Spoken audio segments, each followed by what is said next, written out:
어제 우리가 함께 나눴던 말씀에서는 새 언약에 관한 이야기를 했었죠. 그리고 오늘 본문은 첫 언약에 관한 이야기를 하고 있습니다. 오늘 본문 1절에서 7절까지는 첫 번째 언약으로 주어진 장막에 관한 이야기를 하고 있죠. 그 장막은 뭐가 있고 어떻게 돼 있고 그렇게 이야기를 하고 있죠. 하나님께서는 모세와 이스라엘 백성으로 하여금 하나님과의 만남의 장소인 성막을 짓게 하셨습니다. 성막이라고도 하고 또 사실은 성막보다는 회막이라는 명칭으로 더 많이 쓰여졌죠. 이 회막의 회자가 모이다라는 뜻을 가지고 있잖아요. 그래서 이 성막의 가장 중요한 기능은 모이는 것입니다. 만나는 것입니다. 특히 하나님과 이스라엘 백성들이 만나는 곳으로서의 의미를 가지고 지어진 것입니다. 그 중에서도 이 회막의 여러 가지 장소가 있지만 그 중에서도 성소와 지성소는 특히 하나님께서 임재하시는 곳으로 만들어진 곳이에요. 이 회막이 하나님과 사람들과의 만남을 의미하는 곳인데 그 중에서도 하나님이 임재하시는 곳이 성소와 지성소라는 것입니다. 오늘 본문은 이 성소와 지성소에 관한 이야기를 하고 있는 거예요. 그런데 오늘 히브리서의 저자는 그 성소를 세상에 속한 성소라고 표현하고 있어요. 세상에 속한 성소. 이 세상을 뜻하는 헬라어 코스미콘이란 단어는 사실 신약 성서에서 대부분 어떻게 쓰여지냐면 이 단어는 하나님을 대적하는 의미로 사용되어져요. 대부분. 그런데 오늘 본문에서는 이 의미가 어떻게 사용되냐면은 하나님을 대적한다는 의미가 아니라 하늘과 대조적인 반대되는 지상적인 땅에 있는 그런 의미로 사용된 단어입니다. 즉 이 땅에 있는 성소는 비록 하나님께서 말씀하셔서 만들었지만 완전한 성소는 아니라는 거예요. 하늘에 속한 성소와 땅에 속한 성소를 굳이 나누어서 이야기를 함으로써 이 땅에 만든 성소가 비록 하나님의 말씀에 의해서 만들어졌지만 그것이 완전한 성소는 아니었다. 그렇다면 왜 이 땅에 있는 성소가 완전한 성소가 아니었냐 하는 거죠. 하나님께서 회막을 만드실 때 가장 큰 목적은 아까도 말씀드렸지만 이스라엘 백성과의 만남을 위한 것이었어요. 만남을 위한 것이었습니다. 이 회막을 하나님께서 만들라고 하신 이유는 하나님이 제사를 받으시기 위함이 아니에요. 원래적인 의미는, 가장 중요한 의미는 하나님이 이스라엘 백성과 만나기 위해서 회막을 만드셨어요. 하나님께서 이스라엘 백성을 출애굽시키신 이유가 뭔지 아십니까? 성경에서는 그 이유에 관해서 하나님이 이스라엘 백성과 함께 있기 위해서라고 이야기를 해요. 함께 있기 위해서. 그리고 이스라엘 백성에게 하나님의 하나님 되심을 알게 하기 위해서 출애굽시켰다라고 이야기를 하고 있습니다. 이런 것들이 이루어지기 위해서는 하나님과 이스라엘 백성이 함께 있어야만 했어요. 함께 있어야만 했어요. 그런데 인간의 죄로 말미암아 인간은 하나님과 함께 있을 수 없었죠.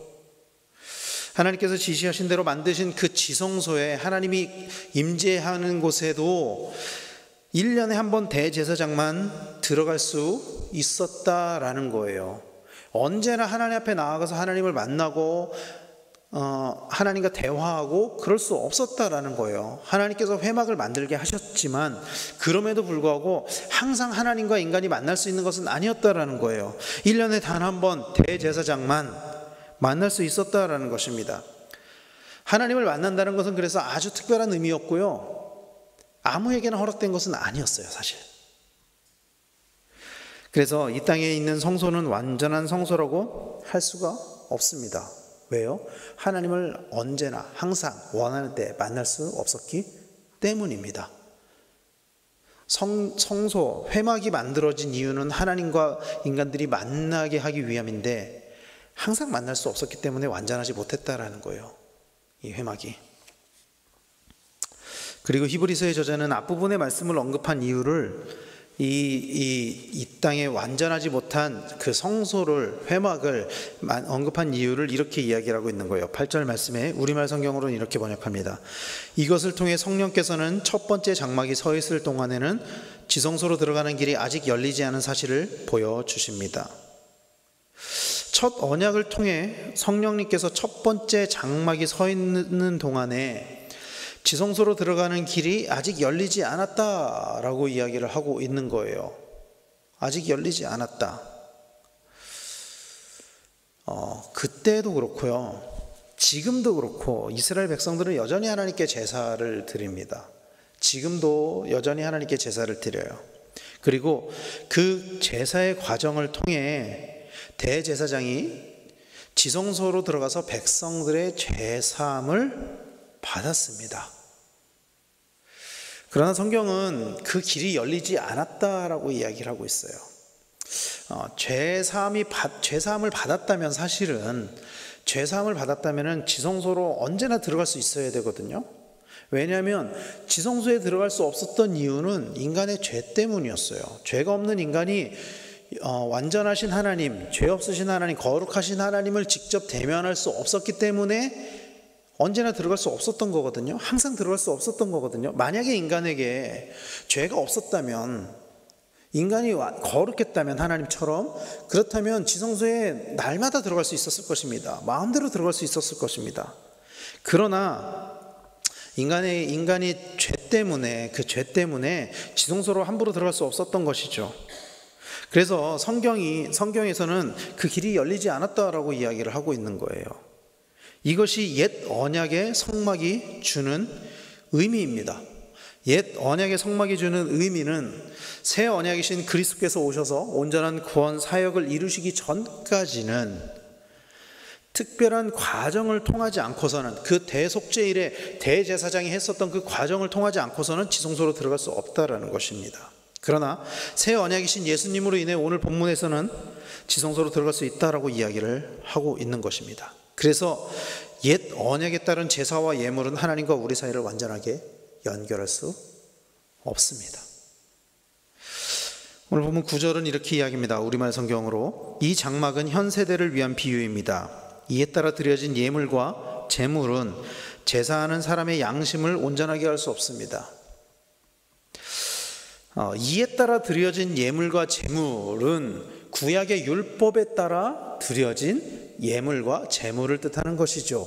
그리고 이것이 현 세대를 위한 비유라는 것은 당시에 드려지는 그 모든 행위들을 가지고 이야기를 하고 있다는 것입니다. 그리고 사람의 양심을 온전하게 할 수 없다. 그 결과는, 여기에서 양심은 우리가 생각하는 그 양심을 뜻하는 것이 아니에요. 여기서 양심은 헬라어 쉬네이 대신이라는 단어를 쓰는데, 이것이 가지고 있는 의미는 하나님과의 전인적인 관계를 의미하는 것입니다. 그러니까 풀어서 이야기를 하면은 구약의 율법에 의해서 드려진 예물과 제물은 그 제물을 드리는 사람, 예물을 드리는 사람이 하나님과의 전인적인 관계를 온전하게 할 수 없다. 그것만으로는 그렇게 할 수 없다. 그렇게 이야기를 하고 있는 것입니다.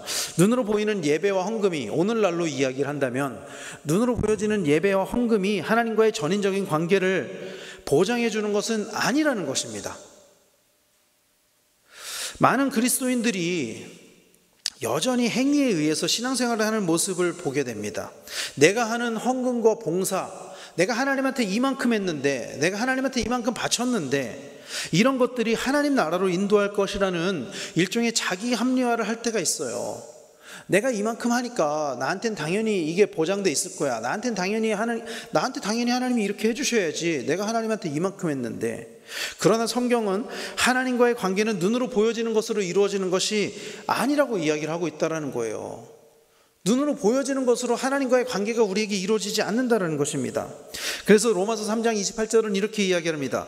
그러므로 사람이 의롭다 하심을 얻는 것은 율법의 행위에 있지 않고 믿음으로 되는 줄 우리가 인정하노라. 이렇게 이야기를 하고 있습니다. 성전의 시대, 지성소에 들어가기 위해서는요, 성전의 시대에는요, 지성소에 들어가기 위해서는 죄사함을 받아야만 했어요. 이것을 성경적인 언어로 이야기를 하면 의로움이 회복되어야만 했어요.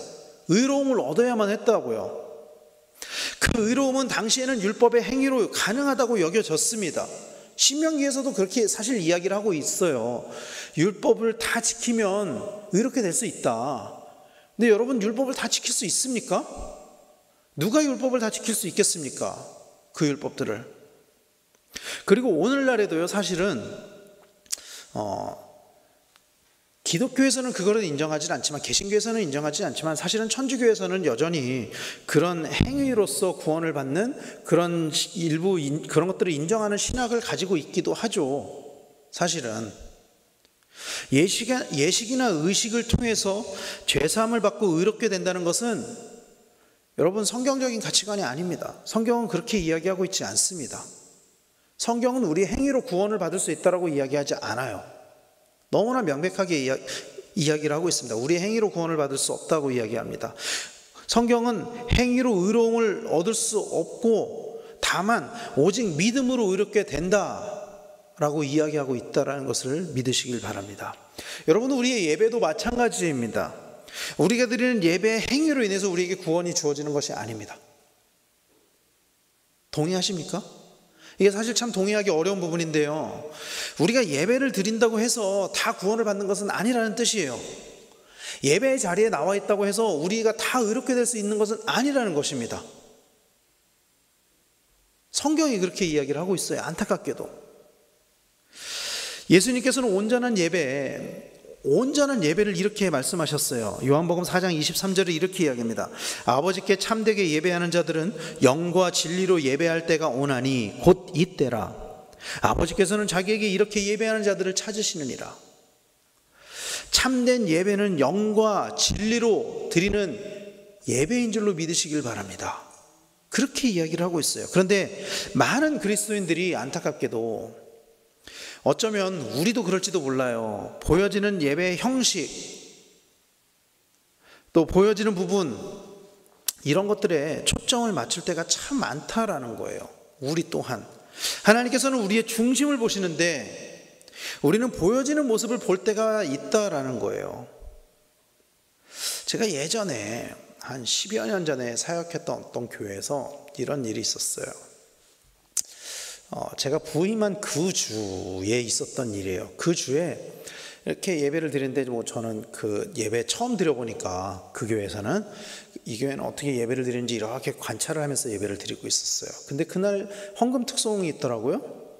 헌금 특송을 하는데 어떤 청년이 나와서 헌금 특송을 하는 거예요. 근데 이 친구가, 제가 그때 이제 그 교회에서도 청년부를 담당을 했었는데, 그러니까 제가 오자마자 그 주에 특송을 하는데, 특송을 하는 이유가 뭐냐면은 그 주에 군대를 간다는 거예요. 그래서 특송을 하는 거예요. 군대 가기 전주에. 근데 특송을 하는데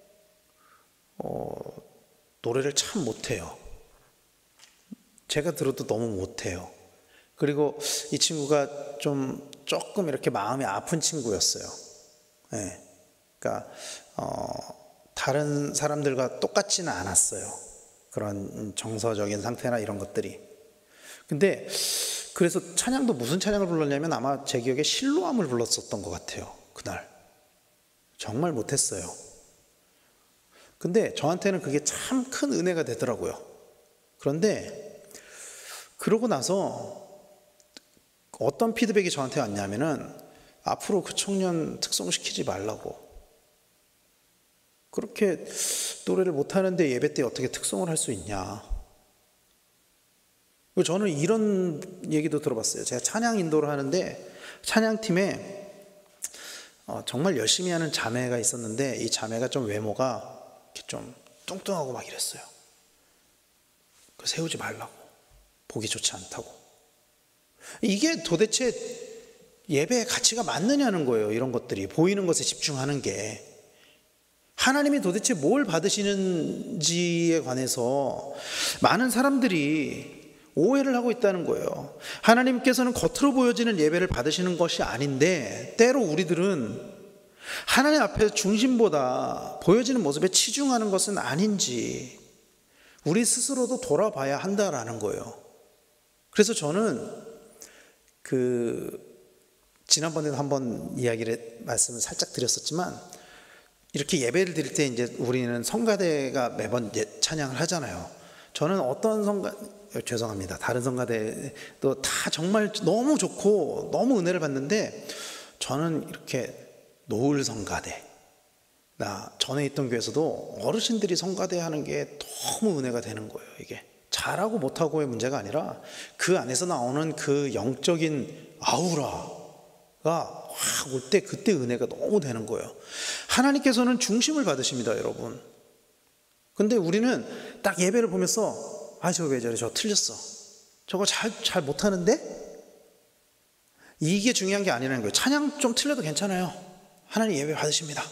자막, 방송실에서 자막이 틀렸다고 아무런 문제 없습니다. 그런 자막이 틀렸다고 하나님이 너 왜 그거 틀렸어? 그러지 않으세요. 하나님은 중심을 받으시는 분이세요. 주님이 받으시는 예배를 드리기 위해 우리는 중심을 회복하고 영과 진리로 예배를 드려야 될 줄로 믿습니다.